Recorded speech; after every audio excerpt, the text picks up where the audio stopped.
வணக்கம். இளைய நிலா சமையல் நிகழ்ச்சிக்கு உங்களை அன்புடன் அழைக்கிறேன். இன்றைக்கி நம்ம என்ன செய்ய போகிறோன்னா தோசைங்க. சட்டுன்னு செய்கிற சாஃப்டான தோசை வாங்க பார்க்கலாம். அதுக்கு சில ப்ராசஸ், ஒரு 10 நிமிஷம் ஊற வைக்கணுங்க. ஸோ அதுக்கு முன்னால் நீங்கள் என்ன பண்ணணும்? லைக் பண்ணுங்கள், ஷேர் பண்ணுங்கள் அண்ட் சப்ஸ்கிரைப் பண்ணுங்கள். வாங்க நிகழ்ச்சிக்குள்ளே போகலாம்.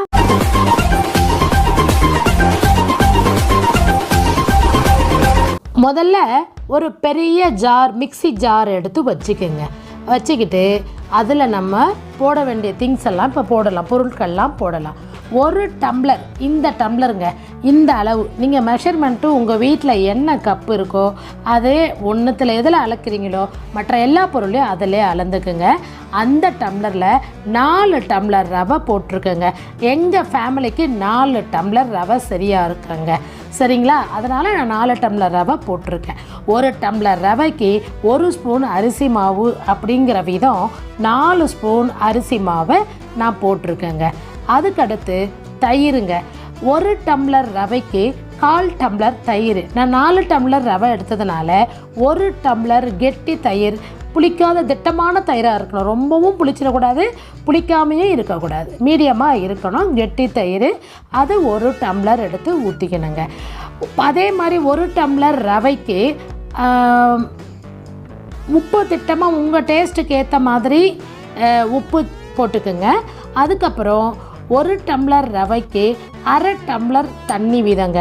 நான் 4 டம்ளர் எடுத்ததுனால 2 டம்ளர் அளவுக்கு தண்ணியை இந்த மிக்ஸி ஜார்லேயே மொத்தமாக ஊற்றிடுங்க. சரியாக இருக்குங்க அளவு. இதே அளவை ஊற்றிட்டு அதை அரைக்கிறதுக்கு மூடி எடுத்து வச்சிடலாம். அதுக்கடுத்து உங்களுக்கு தேங்காய் சட்னி செய்கிறேன். இதுக்கு மேட்ச் தேங்காய் சட்னி தான் இந்த தோசைக்கு.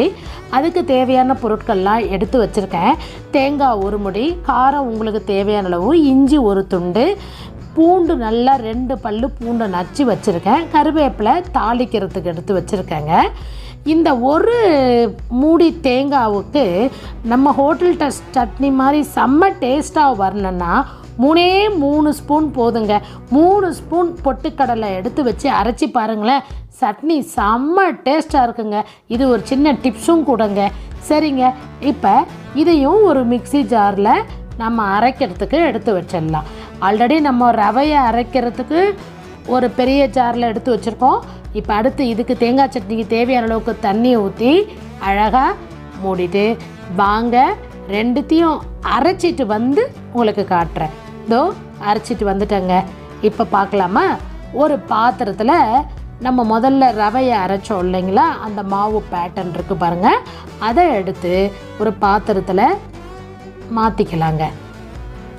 எவ்வளோ திக்காக இருக்குதுன்னு பாருங்கள். நல்லா அந்த விழுறது நல்லா தெரியுதுங்களா? என்ன பதம் கரெக்டாக இருக்குது பாருங்கள், தோசை மாவு பதத்துக்கு. அதனால தான் நான் சொன்ன மாதிரி 1 டம்ளர் ரவைக்கு அவ்வளோ தண்ணி சேர்த்திங்கன்னா சரியாக இருக்கும். அடுத்தது பார்த்தோம் இல்லைங்களா சட்னி. இப்போது 2த்தையுமே தாளிச்சிக்கலாங்க. ஒரு பக்கம் சட்னி தாளிக்கலாம், இன்னொரு பக்கம் வானலை வச்சு நம்ம இந்த தோசைக்கு தேவையானதை தாளித்து கொட்டலாம். சாஃப்டான தோசைக்கு தேவையானது பார்க்கலாம். இப்போது எண்ணெய் கொஞ்சம் தாராளமாக விடணுங்க. இதுக்கு எண்ணெய் கொஞ்சம் தாராளமாக இருக்கணும், ஏன்னா அப்போ தான் சாஃப்டாக தோசை வரும். ஸோ அதனால் எண்ணெயை கொஞ்சம் தாராளமாக ஊற்றிக்கிங்க. எண்ணெய் நல்லா காயிட்டங்க.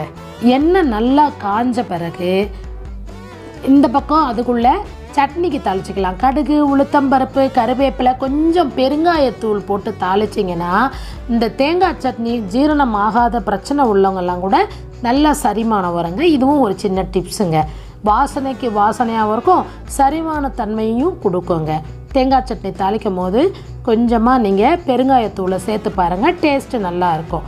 சரிங்களா? இப்போ அடுத்தது தோசைக்கு மாவை தாளிக்கலாம் வாங்க. எண்ணெய் காஞ்சிருச்சு. கடுகு, உளுத்தம்பருப்பு, கடலைப்பருப்பு, பச்சை மிளகா பொடி பொடியாக அரிஞ்சு வச்சுருக்கிறது, பச்சை மிளகா, வெங்காயம் எல்லாத்தையும் போட்டு நல்லா வதக்கணுங்க. இது வந்துங்க வெங்காயம் கண்ணாடி பதம் வந்தால் போதும், லைட்டாக கண்ணாடி பதம் மாதிரி தெரிஞ்சால் போதும். ஏன்னா அப்போ தான் தோசையில் ஊடால நமக்கு அப்பப்போ கடிக்கும் போது கொஞ்சம் நல்லாயிருக்கும், சாப்பிட்றதுக்கும் டேஸ்ட்டு நல்லாயிருக்கும். ஸோ நம்ம அந்த கண்ணாடி பதம்னு சொல்லுவோம் இல்லைங்களா, அந்த அளவுக்கு வந்தால் போதுங்க. இதுக்கு நம்ம இன்னும் இந்த தோசைக்கு நம்ம அலங்காரம் பண்ணணும்னா நல்லா ஒரு கொத்தமல்லி இருந்துச்சுன்னா நல்லா பொடியாக எடுத்து கட் பண்ணி வச்சுருந்தீங்கன்னா அந்த கொத்தமல்லியை அழகாக மேலே தூவுனீங்கன்னா வாசனையாகவும் இருக்கும், நல்லா டேஸ்ட்டும் நல்லா இருக்குங்க. அவ்வளோதாங்க. இதையும் வதக்கி நம்மளோட அந்த ரவா மிக்ஸ் மாவில் கலந்துடணுங்க. இதுக்கு முன்னால் ஒரு 2 பிஞ்ச் அளவுக்கு சோடா உப்புங்க, கொஞ்சம் சாஃப்டாக முதுன்னு பார்க்க நல்லாயிருக்கும். அதுக்காக கொஞ்சோண்டு 1 பிஞ்சில் 2 பிஞ்ச் உங்கள் இஷ்டம்தாங்க, தேவையான அளவுக்கு நல்லா போட்டு அடிச்சுட்டு அதுக்கப்புறமா நாங்கள் வெங்காயம் வதக்கியிருக்கோம் இல்லையா, அதையும் போட்டு நல்லா கலந்துக்கணுங்க. கலந்துக்கிட்டு தாளிக்கிற கரண்டி இருக்குது இல்லைங்களா, அதில் 2 ஸ்பூன் எண்ணெயை விட்டுட்டு நல்லா 3 ஸ்பூன் உங்களுக்கு எந்த அளவுக்கு கனம் தேவையோ அந்த அளவுக்கு திட்டமாக ஊற்றி அடுப்பை வந்து சிம்மில் வைக்கணுங்க. சிம்மில் வச்சு ஒரு தட்டு போட்டு மூடிட்டு ஒரு 2 மினிட்ஸ் வெயிட் பண்ணிங்கன்னா போதுங்க. அருமையாக வெந்து நல்லா மெத்துன்னு வருங்க.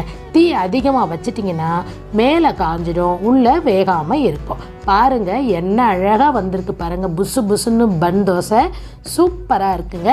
இதுக்கு காம்பினேஷனாக நம்மளுடைய காரசாரமான தேங்காய் சட்னியை வச்சு சாப்பிட்டு பாருங்கள், எப்படி இருக்குன்னு தெரியுங்களா. சாப்பிட பிடிக்காதவங்க கூட 2 தோசை எக்ஸ்ட்ராவே சாப்பிடுவாங்க. சூப்பரான பன் தோசை. தோசைக்கு தேங்காய் சட்னியும் பார்த்துட்டோங்க. நீங்கள் வீட்டில் செஞ்சு பார்த்துட்டு உங்கள் ஃபீட்பேக்கை மேலான கருத்துக்களை கமெண்ட்டில் சொல்லுங்கள். அதுக்கு முன்னால் என்ன பண்ணணும், லைக் பண்ணுங்கள், ஷேர் பண்ணுங்கள் அண்ட் சப்ஸ்கிரைப் பண்ணுங்கள். பை.